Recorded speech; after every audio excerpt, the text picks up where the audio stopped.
Boa noite. Vamos orar ao nosso Deus, pedir que Ele nos abençoe nesses momentos. Santo Deus, muito obrigado por estarmos aqui agora, obrigado por essa tua igreja, obrigado por tudo que foi feito até aqui, louvores tão belos, e esperamos que tenham sido belos para ti, assim como nos pareceram belos aos nossos ouvidos. Obrigado por tudo que foi feito, e agora colocamos em tuas mãos esses momentos da mensagem, que tu me capacites a transmiti-la com fidelidade, santidade, fluência, porque dependo de ti. E nós todos dependemos de ti para entender essas coisas. Muito obrigado pelo que tu farás aqui hoje, em nome de Cristo. Amém, Senhor. Frustração. Eu acho que não há a melhor palavra para descrever o que estava acontecendo com aqueles dois homens que nós vamos falar agora sobre eles. Duas pessoas numa estrada, viajando, e muito tristes, frustrados mesmo. Afinal de contas, 2 dias antes tinha acontecido algo terrível que os marcou profundamente. Aquele a quem eles vinham seguindo por algum tempo foi injustiçado, morto de uma forma terrível. Evidentemente, os irmãos já estão percebendo que estamos falando do Senhor Jesus Cristo, que foi crucificado, e 2 discípulos dele, 2 dias após a morte, ou seja, no domingo, o mesmo dia que ele havia ressuscitado, mas eles não sabiam ainda que Cristo tinha ressuscitado, estavam viajando para um certo local e muito tristes, achando que o Senhor estava morto. Então aconteceu algo muito inusitado naquela pequena viagem ali. O próprio Senhor se ajuntou a esses 2 que estavam na estrada. E esse encontro mudou completamente, não só o coração deles naquele momento, mas a vida deles toda. Vamos então para, acho que os irmãos já devem saber que episódio nós estamos mencionando aqui, os 2 discípulos no caminho de Emaús. Vamos lá para Lucas 24,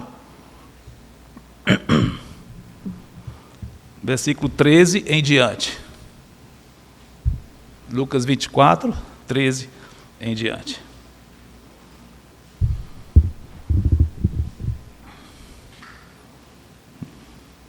Diz assim: naquele mesmo dia, 2 deles estavam de caminho para uma aldeia chamada Emaús, diante de Jerusalém, 60 estádios, ou seja, 11 quilômetros. E 2 deles, alguns até acham que era um casal. O nome de um deles nós vamos saber, Cleopas, vai aparecer daqui a pouquinho.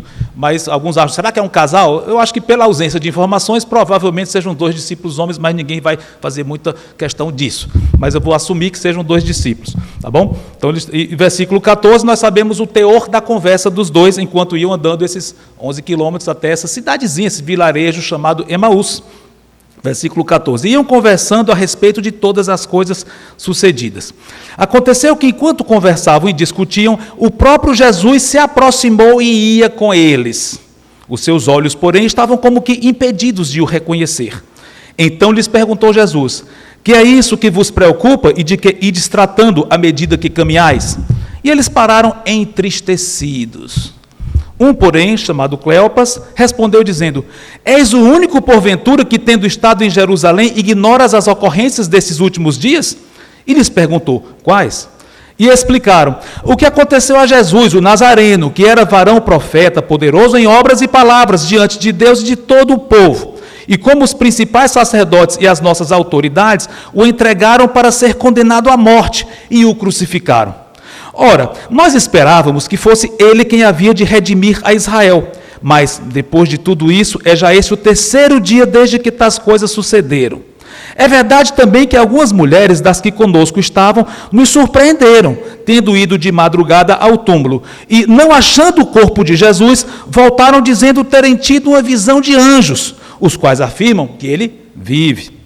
De fato, alguns dos nossos foram ao sepulcro e verificaram a exatidão do que disseram as mulheres, mas não o viram. Vamos ficar só até aqui por enquanto, depois a gente continua, mas vamos fazer alguns comentários aqui. Antes de mais nada, alguns podem estranhar que eu mencionei 2 dias depois da morte, mas aqui ele fala 3º dia. Mas entendo que ele fala 3º dia dentro da classificação judaica de dias, que cada pedaço de dia considera um dia. Entendemos que o Senhor Jesus morreu numa sexta à tarde, ressuscitou domingo de manhã. Na verdade, dá menos de 2 dias de 24 horas, mas na contagem judaica, pega um pedaço da sexta, pega o sábado, pega um pedaço do domingo, dá 3, por isso que chama 3º dia. Tá? Mas, voltando para a descrição desses 2 homens aqui, como é que você os qualificaria? Será que são só pelo que nós vimos aqui, você diria que eles são discípulos realmente, são crentes, parecem ser realmente fiéis, ou se são crentes fortes, crentes fracos, ou nem crentes são, como é que você qualificaria? Será que o texto nos dá algumas pistas de como são essas pessoas, só pelo que nós lemos até aqui? Sim, nós temos algumas indicações. Primeiro, eles conheciam ao Senhor? Com certeza. Então, aliás, o próprio contexto deixa claro que eles são discípulos. Logo no comecinho diz, no versículo 3, 2 deles estavam de caminho, e o contexto aqui são discípulos, né? E nós vimos aqui 2 mulheres que eram das nossas, evidentemente eles estavam bem identificados com o grupo de discípulos. Inclusive eles tiveram informações que nem todos sabiam. Naquelas alturas, lembra, os discípulos do Senhor estavam com muito medo. Ora, se capturaram o próprio Senhor deles e crucificaram, o que iria acontecer com os próprios discípulos? Então eles estavam arrasados, escondidos ali, praticamente com muito medo. Então as informações acerca do Senhor certamente não seriam divulgadas a céu aberto aos 4 ventos. Não, então pelo jeito era tudo muito sigiloso ainda. Então esses homens tinham informações acerca das mulheres que chegaram, tendo a visão, etc., que nem todos tinham. Então, todas essas informações nos dão a entender que esses 2 eram realmente discípulos do Senhor. E não só isso, não só essas indicações que Lucas, o autor do terceiro evangelho, nos dá, mas também temos indicações dentro do que eles próprios falaram. Eles sabiam quem era o Senhor Jesus. Ele disse, é Jesus o Nazareno, no versículo 19, varão profeta, varão homem, né? Um varão, ele era profeta, poderoso em obras, poderoso em palavras, eles conheciam o Senhor, que era poderoso não só nos ensinos, nos discursos, mas também nos grandes milagres que ele fazia, né? Então sabiam de todas essas coisas. E além disso, eles estavam ligados, amavam ao Senhor, pelo menos até certo ponto, sim, eles estavam muito tristes. Eu entendo que o apego deles ao Senhor, por isso eles estavam tão arrasados, vendo que aquele a quem eles seguiam foi morto. Então eles estavam, puxa, mataram o Senhor, o que ele fez para isso? Né? E além disso, nós vemos uma outra conclusão. Eles criam na redenção de Israel. Então o Antigo Testamento é repleto de profecias que falam que a nação de Israel será completamente restaurada. E naqueles dias havia uma grande expectativa de que o Messias, o rei que ia fazer isso, havia uma expectativa de que ele ia chegar a qualquer momento. Então, esses 2 aqui, assim como todos os outros discípulos do Senhor, ficaram vibrando. Opa, é ele, lógico que é ele, com esses milagres. Alguém que manda e o vento para, que acalma tempestades, só pode ser o Senhor, que ressuscita mortos. Quem poderia fazer isso se não fosse alguém de Deus? Então, eles criam no Senhor. Sim, então esses 2 discípulos realmente criam no Senhor e tinham uma expectativa grande. Eles criam nas promessas do Antigo Testamento para Israel e que elas seriam cumpridas em Cristo. Será que fica só aí a qualificação que nós faríamos desses 2, ou temos mais algumas informações pelo texto a dar sobre eles? Apesar de tudo isso que eu comentei, amaram ao Senhor, criam nele, pelo menos até certo ponto, estavam muito tristes com a morte de tudo isso, mas nós temos uma informação aqui que mostra uma certa fraqueza. Eles achavam que o Senhor tinha morrido, e morreu mesmo, era certo, é verdade, histórico, mas que tinha ficado na morte, e acabou. Então, eles estavam arrasados, aqui diz, eles estavam entristecidos no finalzinho do versículo 17, estavam muito tristes, porque eles achavam que o Senhor acabou, não tinha mais missão, morreu, acabou-se, né? Ele disse aqui, nós esperávamos que era ele que redimia, mas morreu, e até hoje, já é o 3º dia, então pronto, acabou tudo. Ou seja, a fé que eles tinham era muito limitada, tinham fé, mas uma fé fraquinha, porque falta de fé na palavra de Deus. Vamos já ver aqui que eu estou dizendo o que a própria Bíblia me autoriza a dizer. Eles não criam plenamente, não conheciam, não criam, ou não conheciam, ou conheciam, mas não criam, não se apropriavam das promessas das Escrituras. Aliás, se eles crescem realmente, não só no Antigo Testamento, mas nas palavras do Senhor, só as palavras do Senhor Jesus, eles iriam saber que o Senhor não ia ficar na morte. Muitas vezes, durante o seu ministério terreno, o Senhor deu várias indicações de que o reino, havia um reino por vir, um reino ligado com o céu, ele iria ressuscitar as pessoas no último dia, várias indicações que ele deu, inclusive para pessoas não crentes, ele falando que, mediante essas promessas dele, era impossível que ele ficasse na morte. Então, esses 2, se tivessem realmente levado a sério, entendido e absorvido as palavras do Senhor, eles não teriam ficado tão arrasados quanto estavam. Tristes, sim, confusos, sim, mas pensando, vai acontecer alguma coisa, porque ele é verdadeiro, ele prometeu, então ele vai surgir de alguma forma, né? Pois bem, mas será que eu estou imaginando demais? Não. Olha o versículo 25, o veredito que o próprio Senhor Jesus deu acerca deles. O versículo onde nós paramos, 25, olha o que o Senhor diz. Então lhes disse Jesus: ó nécios e tardos de coração, para crer tudo o que os profetas disseram. Porventura não convinha que o Cristo padecesse e entrasse na sua glória? Ou seja, o Senhor Jesus foi, lógico, ele pegou claramente isso, viu a insensatez, a limitação de fé deles e os repreendeu. Nécios aqui é uma palavra que não está muito no nosso vocabulário, mas a ideia de tolos mesmo, insensatos. Por que eles são tolos? Porque não estavam crendo no que os profetas disseram. Definição interessante. Como é que você qualificaria uma pessoa que é tola ou sábia? Pelo grau acadêmico dela? Pelo QI? Pelo quê? Pelo tanto que ela se destacou profissionalmente, etc.? O critério aqui, pelo que nós vemos, as duas indicações que o Senhor deu, honestos e tardos de coração, para crer o que disseram. Por que eles eram tolos? Porque não criam na palavra de Deus. Ou seja, o critério que Deus, divino, para saber se alguém é sábio ou não, é crer no que a Bíblia diz, no caso os profetas disseram. Os profetas, no caso, os profetas de Israel. Em outras palavras, aplicando a Bíblia. Crer na Bíblia, sábio. Não crer, tolo, independente de qualquer avanço que a pessoa venha a ter debaixo do sol. Mas aqui ele fala algo bem interessante. Havia dois aspectos da obra de Cristo, bem contrastantes, que ambos tinham que ser cumpridos. Padecimento, a obra de humilhação. O outro, a glória. Dois aspectos distintos, mas ele fala dos dois aqui.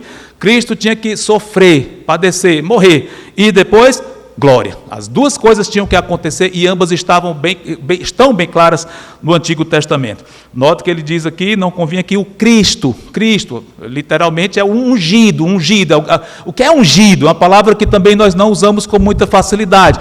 Ungido literalmente é uma pessoa que recebeu um óleo sobre a sua cabeça, é o óleo da unção, ele foi ungido. No Antigo Testamento, o que significa isso? Alguém chega e derrama um óleo na cabeça de alguém, simbolizando que aquela pessoa foi separada por Deus para cumprir uma certa missão. Deus chamou, consagrou aquela pessoa para uma certa obra.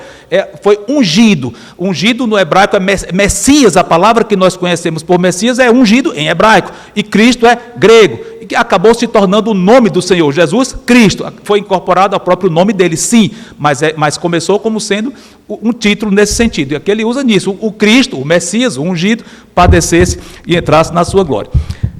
A essas alturas, se nós pararmos aqui, vamos parar por um momento e pensar isso. Aqueles dois estão ali, falam essas coisas para o Senhor fica triste com a incredulidade deles, repreende. Qual é a atitude que o Senhor vai ter diante disso? Talvez ele pensasse, talvez nós pudéssemos pensar, ele vai ver, não tem jeito mesmo não. Olha, depois de 3 anos com os discípulos, ensinando muita coisa, eles ainda não criam? Não, o Senhor vai desistir deles, não tem jeito, estão endurecidos mesmo. Será que é isso? Vamos ver o que foi que o Senhor Jesus fez diante dessa grande limitação desses dois. Versículo 27, versículo seguinte. E começando por Moisés, discorrendo por todos os profetas, expunha-lhes o que a seu respeito constava em todas as Escrituras. Que interessante! Ao invés do Senhor Jesus dizer, vocês não são meus, acabou aqui a nossa conversa, vocês prossigam o seu rumo, eu vou prosseguir o meu, não tem jeito, não vou dar pérolas aos porcos, como ele, usando uma expressão que ele próprio deu, que evidentemente seria usada em outro contexto, mas aqui não foi o caso disso. O que ele fez? Ajudou os seus discípulos, ensinou, fez com que eles vencessem essa fraqueza deles. Eles estão fracos por não conhecer a Bíblia? Pois eu vou ensinar a Bíblia para eles. E começou a Bíblia, claro, o Antigo Testamento, que é o que estava escrito até então. E ele começou a discorrer sobre todo o Antigo Testamento, sobre o que estava escrito sobre ele próprio. E eles dois não sabiam que era o Senhor Jesus falando. Notem isso, era apenas um estranho, um desconhecido aí que se juntou a eles, né? Olha, quem é que não gostaria de estar lá junto com esses dois, aliás, com os três, né? Com o Senhor e com esses dois? Quem de nós não gostaria de estar lá nessa estrada, já mais ou menos à tarde, no fim da tarde, ouvindo o próprio Senhor falar dele? Já pensou? A gente vibra ouvindo profecias do Antigo Testamento que apontam para Cristo. Imagine ele próprio expor essas profecias e ensinando. Ele que é o mestre dos mestres. Fico curioso pensando quais seriam as passagens que ele citou aqui. Não sabemos. Mas, provavelmente, se ele quis fazer uma exposição muito exaustiva, no sentido de muito completa, ele provavelmente começou com Gênesis 3 e 15. Eu chamo proto-evangelho, primeiro evangelho. Interessante, foi uma ameaça, uma promessa que Deus fez para a serpente. Vou pôr inimizade entre a tua descendência, serpente, a humanidade como um todo, queria ser filho do diabo, no geral, e o descendente da mulher, que é Cristo. O descendente da mulher vai pisar a tua cabeça, voltando Satanás, e tu vai morder o calcanhar dele. É provável que o Senhor tenha dito isso, eu não estou afirmando, a Bíblia não diz. Mas se for, é curioso que essa passagem fala dos dois aspectos da obra de Cristo. Né? Eu não vou entrar muito nessa passagem agora, mas é curioso. Satanás vai ferir teu calcanhar, a morte dele, o padecimento. Mas tu vais ferir a cabeça dele, vai destruir. Depois, quando ele ressurgisse na glória. Os dois aspectos da obra dele encapsulados, assim, bem resumidos dentro dessa promessa tão concentrada de informações. Mas vamos passar adiante. É possível, é bem provável que o Senhor Jesus tenha mencionado o mais clássico dos salmos que descreve uma crucificação 1000 anos antes de uma crucificação dela acontecer, com detalhes impressionantes. Qual seria o salmo? 22, começa logo dizendo: Deus meu, por que me desamparaste? O salmo de Davi. Davi nunca teve uma situação daquela que ele descreve do próprio salmo, porque aponta para Cristo. É impressionante a descrição.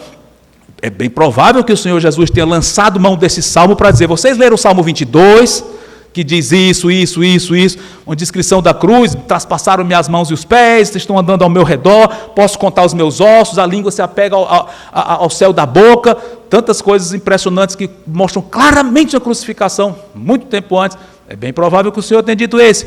Ou, quem sabe, um outro trecho muito famoso, falando do sofrimento do Senhor Jesus Cristo, que ao invés de enfocar os aspectos literais, visíveis, enfoca mais o aspecto teológico, o sentido da morte dele. Qual seria esse outro texto famosíssimo? Por que ele morreu? Por que ele passou por aquilo? Ele morreu por causa das nossas transgressões. O nosso castigo estava sobre ele. Ele, como ovelha, como cordeiro, foi levado ao matadouro. Como ovelha muda perante os seus tosqueadores, ele não abriu a boca. Famoso, qual é o livro e capítulo?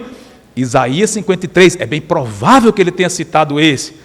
E bem provável também que ele tenha citado, claro, que certamente ele falou também da sua ressurreição. E ao falar da sua ressurreição, o exemplo clássico que fala da ressurreição de Cristo no Antigo Testamento, Salmo 16, Salmo de Davi: não deixarás a minha alma na morte. Olha, ele acabou de falar da morte. Se ele citou o Isaías 53, fala da morte. Mas não deixarás minha alma na morte, não permitirás que o teu santo veja corrupção, no caso corrupção física, decomposição. Ele ia ressuscitar. Bem provável que o Senhor tenha citado Salmo 16, versículo 10, salvo engano. Então, várias passagens. E claro, o Senhor deve ter falado também da sua ascensão ao céu, quando ele chegou, talvez tenha citado Salmo 110. Disse o Senhor ao meu Senhor: assenta-te à minha direita até que eu ponha os teus inimigos por estrado dos teus pés. Que naquela ocasião ainda não tinha acontecido isso. Interessante. Quando Cristo estava falando essas coisas para os discípulos, até o Salmo 16 tinha sido cumprido. Ele morreu e ressuscitou, mas ele não tinha voltado para o Pai e já está à direita do Pai como ele está hoje. Ainda era futuro, mas é bem possível que ele tenha citado. Né? Salmo 110 é um dos salmos mais citados no Novo Testamento, talvez o mais citado. Né? E ali fala também que ele seria sumo sacerdote para sempre, segundo a ordem de Melquisedeque, Salmo 110:4, ou seja, é o que ele está cumprindo hoje. Ele é nosso sumo sacerdote no céu hoje. Então, é possível que ele tenha dito: vocês leram aquele Salmo de Davi, onde ele fala isso? Pois é, ele vai se assentar no céu como sacerdote. Enfim, muitas citações o Senhor deve ter feito, provavelmente falado da sua segunda vinda. Eu acho que provavelmente, eu não consigo imaginar que Zacarias ficou de fora dessa aula do Senhor. Naquele dia estarão os teus pés sobre o Monte das Oliveiras, Zacarias 14, olha só, o lugar literal onde ele vai pousar os pés, o mesmo lugar onde ele ascenderia aos céus, mesmo lugar ele volta, fisicamente. É muito vibrante isso. Bem provável que o Senhor tenha falado isso, e o aspecto glorioso do reino, e várias passagens. Que aula maravilhosa! Mas vamos prosseguir com a nossa descrição aqui, que Lucas nos fez desse encontro maravilhoso. Versículo 28, diz assim: quando se aproximavam da aldeia para onde iam, ele fez menção de passar adiante. Eu acho interessante isso. Ele como que, eu vou passar adiante, fez menção.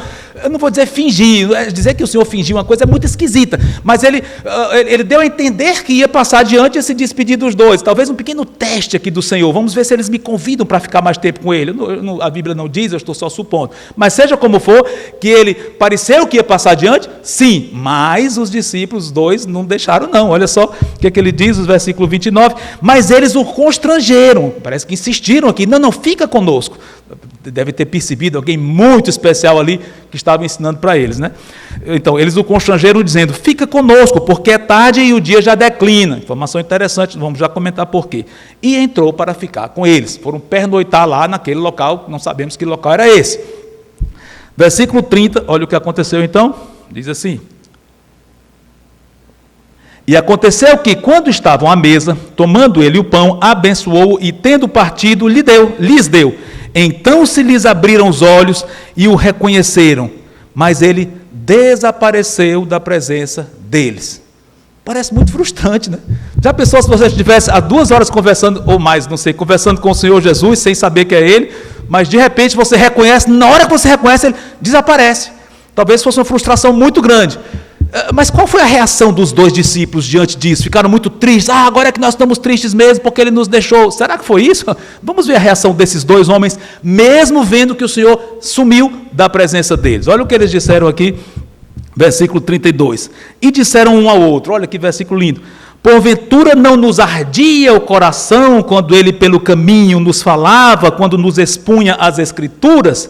É bem provável que eles tivessem comentado um com o outro isso. Bem provável. Como é que um ia saber que o coração do outro tinha ardido? Cada um sabia do seu coração, mas um disse, o nosso coração estava ardendo. Eles devem ter comentado isso. Muito provável. E, versículo 33, na mesma hora, levantando-se, voltaram para Jerusalém. Interessante isso aí, vou já comentar por quê. Onde acharam reunidos os 11 e outros com eles, os quais diziam, o Senhor ressuscitou e já apareceu a Simão, Pedro.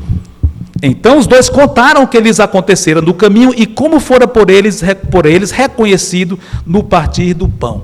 Interessante a atitude desses 2. Ao invés de ficarem muito tristes, o Senhor nos deixou, queria ficar mais tempo com ele e tal. Não, eles se animaram e voltaram para Jerusalém. Sabe o que estava envolvido nessa volta? Eles deviam estar cansados dessa viagem de 11 quilômetros. Pelo jeito já era noite aqui. Perigoso. Aliás, não pensem que o perigo é exclusivo da nossa era, não.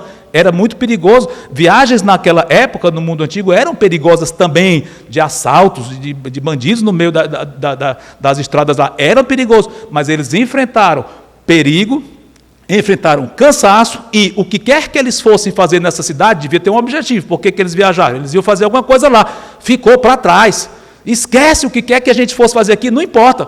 A prioridade agora é, vamos nos reunir com os nossos irmãos e vamos compartilhar essa maravilha que nós vimos. Cristo ressuscitou. A gente precisa compartilhar isso com Ele. Ou seja, tudo ficou para trás. Temores, cansaço, prioridades, tudo. E eles voltaram para Jerusalém. E quando chegaram lá, os outros, vibrando, disseram, eles já sabiam da grande novidade, o Senhor apareceu para Simão, e eles disseram, nós também o vimos. Já pensou o orgulho santo que deve ter estado no coração desses 2 homens? Nós vimos a ele, conversamos com ele por muito tempo na estrada. Pois bem, esse é o nosso texto, e temos algumas aplicações, evidentemente, mas de antemão, alguém pode pensar, por que será que o Senhor Jesus desapareceu deles? Mas eu vou comentar daqui a pouquinho, porque antes eu já quero começar a fazer algumas aplicações aqui, de como é que nós podemos aplicar esse texto em nossas vidas bem práticas. Bom, mas não posso deixar isso... Não, tem que dizer logo, isso aqui não dá para ficar até o fim, não. Por que será que o Senhor desapareceu? Lembrem de uma coisa, Cristo sumiu da presença deles, e o que eles fizeram? Correram para os demais e olha o que aconteceu no versículo seguinte, que nós não lembramos, aí depois eu faço as aplicações. Versículo 36. Ele com os 11 e mais discípulos, provavelmente algumas mulheres também, estavam lá reunidos naquela vibração, Pedro provavelmente lá, claro, provavelmente não, com certeza Pedro lá, os outros lá, eles 2. Versículo 36. Falavam ainda estas coisas quando Jesus apareceu no meio deles e lhes disse, paz seja convosco. O Senhor apareceu de novo. Que lição! Isso aí vai ficar para as aplicações daqui a pouquinho. Mas, lembra disso. O Senhor desapareceu, podia ser muito frustrante, mas não foi. Eles se animaram, correram para o grupo deles, os irmãos na fé, para compartilhar, e quando estavam lá junto com os outros, Cristo apareceu de novo. Ou seja, qualquer que fosse o desejo que eles tivessem de estar com o Senhor mais tempo, foi satisfeito, mas só quando eles estiveram junto com os outros. Cristo não ficou só com os outros, só com aqueles dois. Se tivesse ficado, os dois jamais iriam ter voltado para Jerusalém, e ter ficado lá com ele e não iam voltar. Mas ele desapareceu, o que forçou. Nós vimos aqui os dois não forçando diretamente, mas os dois foram impelidos a voltar. Agora então o Senhor Jesus apareceu quando estava o grupo todo junto. Se tivesse ficado, não tinham ido para junto do grupo todo. Desapareceu com um propósito bom. Foram para o grupo, então ele apareceu de novo e a alegria evidentemente voltou toda de novo. Vamos fazer nossas aplicações então? Bom, primeira delas. Notem que os discípulos começaram com uma atitude no coração e terminaram com outra. Qual foi a atitude inicial? Primeira palavra que eu usei na mensagem, qual foi? Frustração. Frustrados, abatidos. Terminaram com os corações fervendo, vibração. Né? Qual é a diferença entre uma coisa e outra? Eles entenderam algo que já era verdadeiro, mas eles não tinham percebido ainda. O que? A ressurreição do Senhor, no caso. Eles estavam analisando alguns fatos históricos reais, sim, palpáveis. Cristo morreu 2 dias antes, sim, morreu, e foi um evento trágico, terrível, evidentemente. E eles estavam arrasados com isso. Ok, baseados nisso, por não crerem em algo mais, ficaram abatidos. Mas quando eles viram, opa, tem algo além disso, a palavra de Deus diz mais do que isso, foi o suficiente para vibrarem. Que lição para nossas vidas, será que eu preciso ter muito trabalho em aplicar? Quando nós olhamos para as circunstâncias ao nosso redor e analisamos só um pedaço da história, por verdadeiro que seja, nós tendemos a ficar abatidos. Ah, o corona! Olha a economia, olha a ameaça, olha isso, olha aquilo, questão política, econômica, várias coisas acontecendo e padrões morais no mundo virando de cabeça para baixo. Sei, cheio de notícias alarmantes, não tenho dúvida disso, é verdade. Mas, se nós olharmos para essas coisas e ficarmos nelas, é abatimento certo, dá vontade de não sair nem da cama. Porém, quando nós analisamos a realidade ao nosso redor, com a ótica correta, a ótica divina, tem algo muito além do que nós estamos vendo e ouvindo aqui. Foi o que aconteceu com eles. Eles viam um pedaço da história, mas quando eles entenderam o que tinha por trás daquilo, ou o que tinha acontecido depois, não tem por que ficar abatido. Mesma coisa nós. Se nós analisarmos só essas coisas, vamos ficar abatidos. Mas quando nós entendemos como Deus vê, nós analisamos com a ótica correta, essas coisas não nos abatem. Detalhe, esses dois ficaram muito alegres quando viram o Senhor. Isso quer dizer que os problemas deles desapareceriam? Não. Aliás, num certo sentido, por eles serem crentes, ia até aumentar, porque eles iam ser perseguidos. Ou seja, os discípulos ali, eles estavam humanamente falando, eles tinham problemas. Claro, ia ficar grave. Os judeus começaram a persegui-los grandemente. Algum tempo depois, o próprio Império Romano iria perseguir. Não na mesma hora, pouco depois, mas era perseguição. Então, se eles fossem olhar para baixo, o reino que eles estavam aguardando tanto, não iam começar tão cedo, como nem começou ainda é futuro. Seja como for, eles iam passar por muitos problemas. Mas não importava, porque eles viam o que estava além, que é o Senhor Jesus ressuscitado, o cumprimento completo das Escrituras. Mesma coisa nós. Podemos passar por situações difíceis? Sim. Ou seja, o certo é, vamos negar que essas coisas estão acontecendo, eu vou sair da realidade. Não é isso. É bom sermos informados do que acontece, mas com limites. Vamos ser informados, mas vamos ver como é que Deus olha. E como é que nós podemos saber como Deus olha? Só tem um jeito. É sonhar, vou pedir para Deus num sonho me revelar como é que Ele vê todas essas coisas. Não, Ele não vai fazer isso. Está aqui, no seu colo. A palavra dele diz como é que nós devemos analisar todas as coisas. Ou seja, quanto mais nós conhecermos a palavra do Senhor, mais nós vamos entender como Deus vê todas as coisas. Aliás, não é só como Deus vê, não. Como Ele opera em todas as coisas. Qual é o propósito dele em todas as coisas. Nada acontece por acaso. Vimos aqui, até na grama a sussurrar, tudo isso nós vemos a tua mão. É claro, né? Os hinos que nós cantamos aqui com tanta verdade belíssima, teologia linda, a vontade de Deus sendo feita, tudo isso, o futuro que nos aguarda, nós sabemos o que vai acontecer. Por quê? Porque a Bíblia nos revela. Então, quanto mais nós conhecermos as Escrituras, mais nós vamos ter combustível para entender a verdade, acolhê-la em nosso coração, não como os discípulos fizeram lá, coitado, eles entendiam uma parte da história, mas não creram na outra. Não façamos isso. E às vezes nós fazemos, todos nós. Agora eu digo como pastor Mauro, o círculo passa por trás de mim. Não sei nem se ainda usa essa expressão, mas usou muitas vezes na Manancial. O círculo passa por trás de mim, ou seja, eu estou incluído. A nossa tendência, a minha, é ficar mesmo, olhar para essas dificuldades e esquecer o que a Bíblia diz. Esquecer, não, a gente sabe o que a Bíblia diz, sabe até localizar, mas não acolhe no coração. Porque quando nós acolhemos, confia no Senhor, Senhor, eu sei que isso é verdade, me socorre, eu preciso de Ti. Aí nós realmente passamos a viver entendendo as coisas da forma correta. Essa é uma grande aplicação de tudo isso que nós vemos aqui, mas tem outra. Eu já dei uma dica desse próximo ponto no que eu acabei de dizer. Quando nós acolhemos no coração, não é só conhecer, porque conhecer, eu sei que vocês todos, nós conhecemos as passagens, conhecemos o que nos espera na eternidade, nós sabemos, é muito bom, é maravilhoso, mas às vezes aquilo não impacta o nosso coração.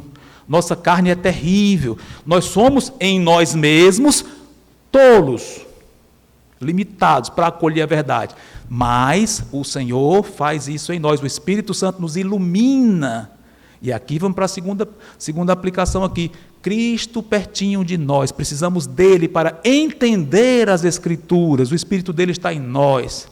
Muito mais próximo do que estava naqueles 2 discípulos a caminho de Emaús, o Senhor está em nós hoje, porque está no nosso coração. Talvez nós não vibremos muito com isso, porque a gente pensa, eu queria que ele estivesse aqui fisicamente para eu vê-lo. Dá vontade, eu também queria. Mas se a gente entender, mas ele está no meu coração, o Espírito dele, eu não posso nem entender exatamente como isso ocorre, mas está. Nós temos a mente de Cristo, é muito profundo. Nós não entendemos bem, mas sabemos que é verdade. Se nós lançarmos mão, eu creio, Senhor, Tu estás em mim. Mais perto do que estava naqueles discípulos. É vitória completa, no sentido de entender a realidade, de ser capacitado para realmente passar por cima dessas coisas, olhar essas notícias, ficar triste, orar pelo mundo, mas isso não vai me demover de agir, não, e continua servindo ao Senhor. Agora, Ele tem que fazer isso. Se Ele não fizer isso em nós, lembra nosso devocional de quarta-feira. Quem lembra qual foi o texto?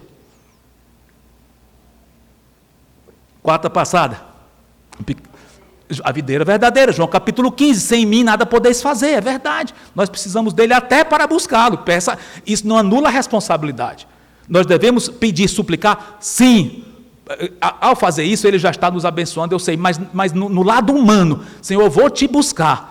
Eu lembrei do salmo que diz, uma coisa peço ao Senhor e buscarei, que eu possa morar na casa do Senhor todos os dias, eu estou parafraseando que eu não lembro o versículo decorado, mas para contemplar a beleza do Senhor e meditar na sua majestade, é algo assim, mas eu acho interessante que ele diz, eu peço ao Senhor e a buscarei, acho que é Salmo 27, depois vocês conferem, mas enfim, pede e busca, busquemos a presença do Senhor e Ele vai estar conosco com toda certeza e vai nos capacitar para isso. Mas tem ainda uma outra aplicação, além do que nós temos comentado, da importância de entendermos as Escrituras, para entendermos a realidade, dependemos do Senhor Jesus, mas tem outro ponto, que é praticamente o nosso último ponto aqui. Qual seria a aplicação que eu enfatizei bastante aqui, ao mencionar algo que ocorreu, e agora eu vou aplicar nas nossas vidas. O Senhor desapareceu da presença deles, para eles correrem para o povo dele. Lição! Lucas não diz explicitamente essa lição, eu estou interpretando o texto e aplicando nas nossas vidas, mas eu entendo que seja uma aplicação responsável, porque é muito evidente o que eles fizeram, e é evidente que a Bíblia nos dá nos dá ordens claras de como devemos proceder em relação ao corpo, e é exatamente o que eles fizeram, por isso que eu estou jogando muito peso nessa aplicação. Eles deram exemplo, e nós vemos o Novo Testamento muito forte nisso, que nós devemos fazer isso. Não nos afastemos do corpo de Cristo. Cuidado para não fazer da nossa vida cristã algo muito pessoal em sua casa. Eu não dou muito valor ir para a igreja, porque a igreja é muito cheia de complicação. Olha, é óbvio, como é que você quer um lugar cheio de seres humanos pecadores, apesar de remidos, a maioria remida, como é que você quer que não tenha algum tipo de complicação? Eu sei que existem igrejas mais complicadas do que as outras, e quando isso envolve doutrina, filosofia, etc., é até bom sair daquela igreja se for o caso, mas qualquer que seja a igreja no mundo, mesmo as que preguem a boa doutrina, uma boa conduta, mesmo assim, vai ter alguma espécie de desafio, de dificuldade entre os irmãos? É claro que vai, óbvio. Agora, uma igreja séria vai usar esses desafios como meio de crescimento e vai amadurecer muito, não só os membros em si, mas a igreja como um todo. Ou seja, é impressionante, mas as próprias dificuldades Deus vai usar como bênçãos para que nós crescermos através dela. É isso. Mas, irmãos, quando nós entendemos a natureza da igreja, não só a natureza, mas como Deus quer que nós estejamos junto com elas, nós vamos priorizar muito estar junto com a igreja. Muito cuidado para deixar de se congregar. E uma aplicação muito clara, nós temos visto isso hoje em dia, muita gente, vou deixar de ir para a igreja. Por quê? Porque eu estou com medo de pegar o corona. Olha, eu sei que existem casos em que realmente somos impedidos de ir para a igreja, no caso de uma doença, existem casos, não preciso nem dar detalhes, alguém pode não estar impedido e pronto, eu sei. Se for o caso, vem de Deus que ele esteja por algum tempo ausente? Sim, se vem de Deus, sim. Porém, quando alguém diz, eu não estou indo para a igreja porque eu tenho medo de pegar o corona, eu penso assim, faz um teste. Você tem ido para alguma outra atividade? Não, só assim, eu tenho que ir para o médico uma vez por mês. Você vai no médico uma vez por mês, ou quinzenalmente, eu vou para o médico, vou fazer alguma coisa física. Vou. Você vai para o médico, vai. Para a igreja? Não, tenho medo de pegar o corona. Mas você sabe que você pode pegar lá na sala de espera, não sabe? Pode. Ou onde quer que você encontre pessoas lá que estão na sala de exame, ou seja o que for, você pode pegar o corona lá, e é até mais provável. Por quê? Porque aqui você pelo menos conhece as pessoas, e se alguém pegar o corona, todo mundo vai saber. Mas lá você está andando com pessoas que você nunca viu na vida. O descontrole é maior. Aqui nós sabemos que há medidas de segurança. Lá, como é que eu vou saber? As pessoas que estão lá. Enfim, pode pegar? Pode. Eu só vou para ir para o supermercado. Vai para ir para o supermercado? Quer dizer que você sabe que pode pegar lá. Sei, mas tem que ir, né? Ok. Você pode pegar no supermercado ou na igreja, né? Para o supermercado você vence essa sua hesitação. Venço. E para a igreja? Não vence, não? Não, porque para o supermercado eu tenho que ir. E para a igreja não tem, não? Pegaram aí? Cada um faça esse exame. Aliás, talvez eu esteja falando isso para as pessoas erradas, porque vocês estão aqui, mas eu sei que muita gente não vai e tem desculpas e se acha escusado por não ir. Eu digo, faça esse teste. Por que você vence numa situação e não vence na outra? Pronto. O que passar disso é entre o coração da pessoa e Deus. Não vou julgar o coração, Deus tem suas exceções, enfim, cada caso é um caso que seja, mas não custa nada, cada um por si vê, se eu faço isso, por que eu não faço aquilo que Deus manda eu fazer? E eu digo que uma coisa eu preciso, a outra você não precisa não, apesar de Deus mandar. Bom, enfim, voltando, cada um siga, faça esse cheque consigo próprio e veja se é razoável deixar de ir para a igreja. Mas, deixando o corona de lado, essa pregação não é direcionada para o corona em si, não é isso. Mas nós precisamos da igreja muito. É verdade que nossa comunhão com o Senhor Jesus é pessoal e intransferível. Sim. A salvação é pessoal e intransferível. Sim. Porém, a igreja é corpo de Cristo e Ele usa o corpo para edificar os seus membros. É Cristo que edifica a igreja? Sim. Mas é também correto dizer que a igreja se autoedifica? Sim. Efésios capítulo 4 é bem claro, Paulo diz que Deus dá dons aos seus servos para que eles usem os dons e através deles cada membro se edifique, vão se edificando e assim a igreja vai crescendo. Ou seja, Deus usa o crescimento através da igreja. Meu irmão, minha irmã, é impossível você crescer espiritualmente sem estar muito vinculado com sua igreja local. Agora, se alguém tem dificuldade de chegar num culto ou no outro, não estou entrando nos méritos, eu estou falando da coisa em termos gerais, mas o importante é que cada um diante do Senhor esteja seguro. Senhor, eu estou te agradando, estou seguro de que estou indo o máximo de cultos, de eventos que eu posso. Pronto. Se está em paz com o Senhor, pronto, é entre você e Ele, não tem problema, tá? Mas é importante você ter essa informação. Deus quer que você venha? Sim, dentro do que for possível, dentro das circunstâncias que Ele lhe deu, e é muito importante, é muito difícil alguém crescer espiritualmente sem estar vinculado, porque Deus vai usar os dons dos seus irmãos em Cristo para lhe edificar, e vai usar os dons que Ele lhe deu para você edificar os outros com os seus dons. Então, alguém que não vem para a igreja por um motivo que não vem do Senhor, assumindo que não vem do Senhor nesse exemplo, está deixando de usar os dons que Deus deu para ele usar. E isso é pecado, não tem outra palavra para definir isso. Se Deus lhe deu algo, use isso para os seus irmãos. E você, não dentro da vontade de Deus, está deixando de fazer, é pecado, é óbvio. Então, ponha isso diante do Senhor, valorize muito estar.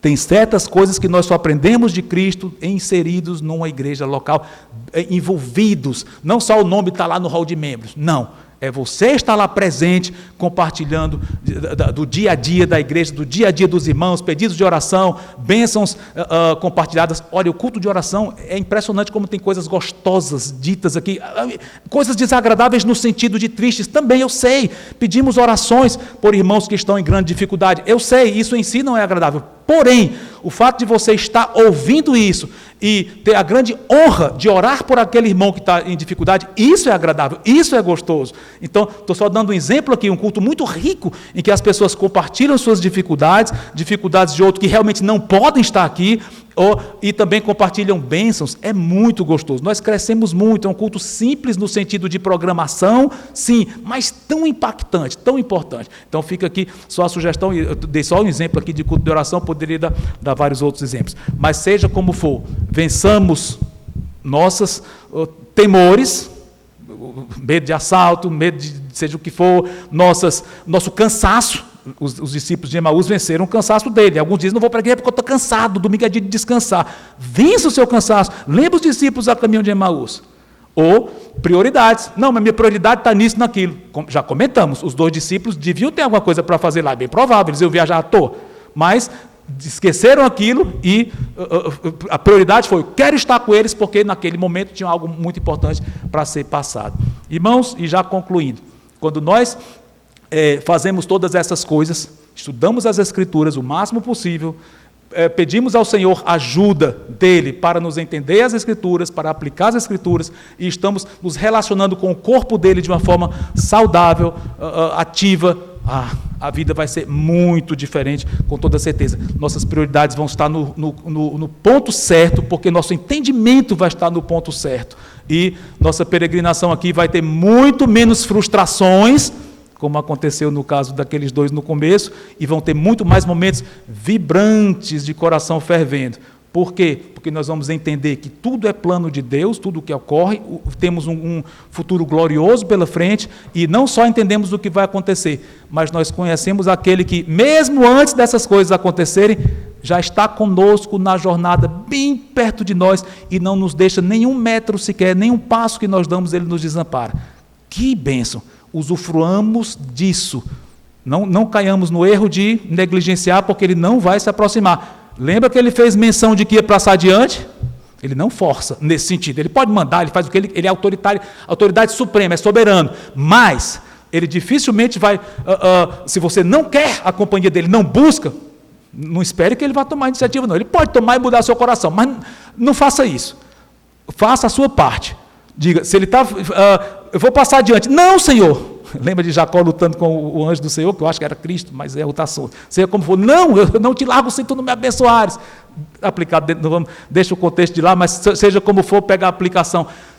Tenta segurar, entre aspas, o Senhor dizendo, Senhor, não me abandone, não me deixe. Eu sei que abandonar não vai abandonar nunca, mas eu me refiro, Senhor, a estar bem pertinho de mim mesmo, me orientando em tudo, me livrando em tudo, me dando tua comunhão, me dando teu poder.